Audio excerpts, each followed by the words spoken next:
Hello, I'm Carolyn Kirchhoff, the LandPks Communications and Storytelling Lead. And today I'm excited to introduce the LandPks Habitat Module and the two main instigators of the Habitat Module, Terri Schulz and Tegan May. Terri and Tegan, would you like to quickly say hi? Hi, my name is Terri Schulz, and I'm a senior conservation ecologist with the Nature Conservancy in Colorado. And I'm one of the co-leads of the project. Hi, I'm Tegan May. I am a conservation associate with the Nature Conservancy in Colorado, and I have been helping Terri with creating the content for the Habitat module.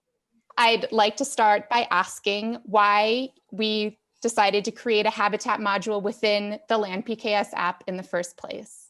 We created the Habitat module because habitat, what plants and animals need to live, is often a limiting factor for whether you have them on your land or not.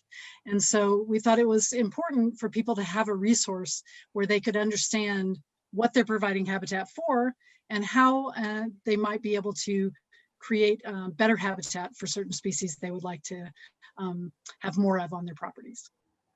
So that leads me to ask, how exactly does the Habitat module fit into the LandPks app?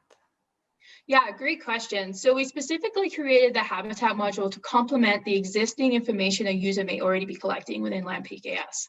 So whether that may be soil information, they may be collecting vegetation, so height, density of a specific species, ground cover, and also how they're managing the land and storing that information within the app. So Habitat, we think about as a manifestation of the underlying land potential, which the app is all about and is connecting users to this information. And so the species diversity, the structure is related, very closely correlated with the soil type that is there. A way that the land manager controls grazing on the landscape can increase the diversity of those habitats that are already naturally occurring through the soil, the vegetation, the topography, the moisture, and the nutrients that are available in the landscape. And so the habitat information is connecting the dots of the point-based information that LandPks is currently collecting and thinking about it across the landscape for species and what they need now and into the future.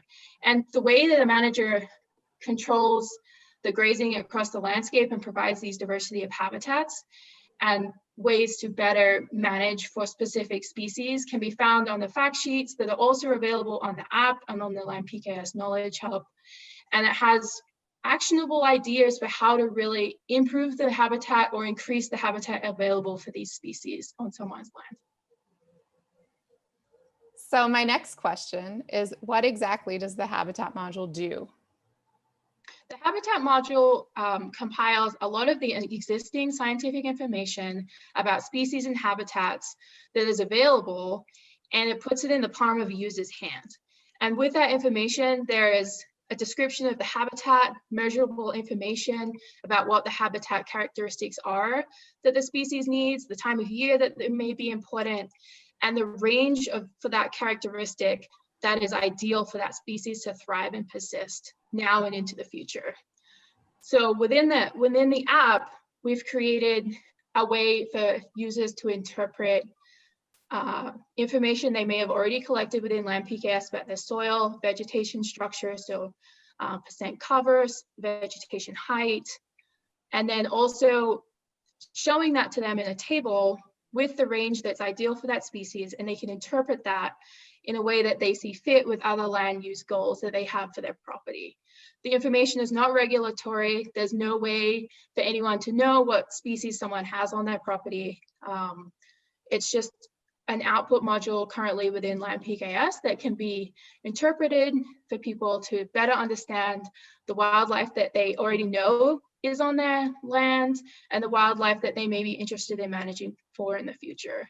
And how exactly were species selected for the Habitat module? Species were selected that a wide range of taxonomic types. So we wanted to make sure we had plants and a wide range of animals, so mammals as well as birds, as well as reptiles. We also chose a species that had different habitats that they, so we wanted some species that used sagebrush landscapes and some species that used grasslands in the Great Plains. So we wanted to choose a wide range of species. And in doing so, we only have 22 species right now. We will have more than 100 in the future. And they do use all different types of habitats across North America, and have a variety of habitat needs, or different soil types that they use and different vegetation. And how we chose them was we interviewed and surveyed folks across the Nature Conservancy and other partner organizations, as well as range managers. We went to the Society for Range Management meetings and asked people, what species are important to you? What species do you want to understand the habitat for?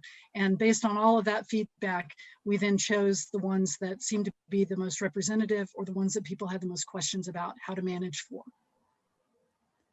Could you give me a few examples of some species featured in the module? Sure. We chose some species that have very general habitat characteristics. You might find them in a wide range of places across North America, like monarch butterfly or mule deer. And for those species, you can look in the fact sheet information and find out, for monarch butterfly, for example, there is a plant you need to make sure, a native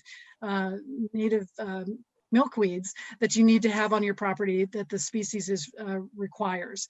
And those plants are also wide ranging across North America. Therefore, the monarch butterfly is found in many different places. Thank you, Terri and Tegan, for taking the time to talk to me about the habitat module. As always, if you're looking for more information about LandPks and to download the habitat fact sheets onto your computer, you can visit our website, landpotential.org, and click on the Knowledge Hub. There, you'll also find additional training videos, blog posts about habitat and other topics, and our newsletter sign up. We hope you have fun exploring wildlife habitats on your land. Thanks for watching.